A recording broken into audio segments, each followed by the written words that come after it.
Ah, là, c'est très important. Il faut dire que beaucoup m'ont contacté par rapport à ce sujet. Mais vous savez, le paradis sur terre, pratiquement, c'est les rapports. Bon, bref. J'ai eu à expliquer ça déjà sur les plateaux, mais je vais essayer juste de résumer. Vous savez, l'homme que nous sommes physiques, c'est vrai, mais nous sommes fondamentalement spirituels. Le corps que vous voyez ici, ce n'est que le support matériel de ce que nous sommes réellement. Et c'est cette énergie divine qui s'incarne dans notre corps à la naissance. J'ai eu le temps de bien expliquer ça. C'est d'ailleurs la raison pour laquelle on pourra dire que nous sommes à l'image de Dieu.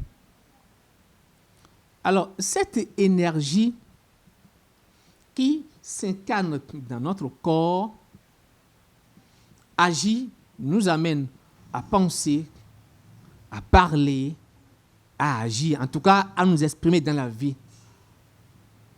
Mais il faut dire que cette énergie génère ce que nous appelons la force vitale qui réside dans le sang, dans les hormones, dans le sperme, dans les liquides qui sont sollicités pendant les rapports sexuels. Alors, le monde spirituel est régi par le principe 7. Ce qui fait que le 7 est un nombre de perfection par excellence. Toutes nos cellules, alors, se régénèrent à partir de cette force vitale par le principe 7.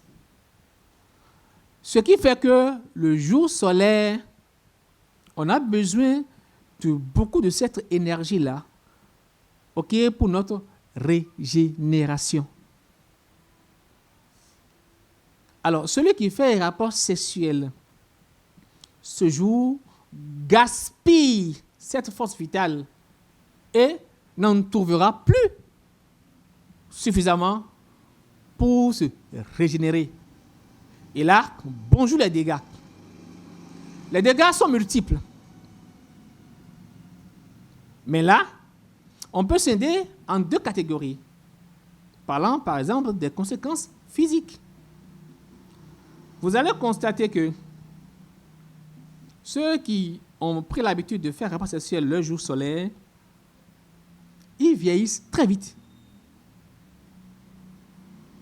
Ceux-là,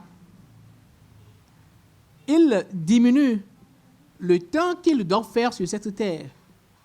C'est pourquoi je n'aime pas le terme Dieu a donné, Dieu a repris. Dieu nous a tout donné, Dieu ne reprend rien. Rien du tout. Dieu est amour, miséricordieux. Pourquoi Dieu chercherait à nous tuer, peut-être par accident, etc. Quand ça se passe, on dit que Dieu a repris. Dieu ne reprend rien.